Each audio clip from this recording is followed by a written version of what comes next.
ഒരു ഹദീത്ത് ഞാൻ നിങ്ങൾക്ക് പരിചയപ്പെടുത്തി തരാം. അൽ ഹയാഖു ശുഅബത്തുൻ മിനൽ ഈമാൻ.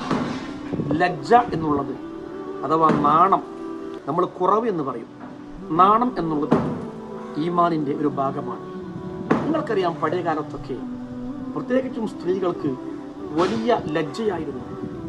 മാത്രമല്ല, മുതിർന്ന ആളുകളൊന്നും ട്രൗസർ ധരിച്ചുകൊണ്ട് റോഡിലൂടെയോ അങ്ങാടിയിലൂടെയോ പോകുമായിരുന്നില്ല.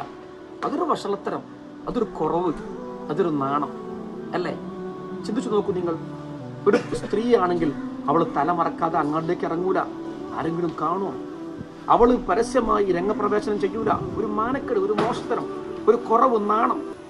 ഇന്ന് ആണുങ്ങൾക്കും പെണ്ണുങ്ങൾക്കും നാണം കുറഞ്ഞുകൊണ്ടിരിക്കുകയാണ്.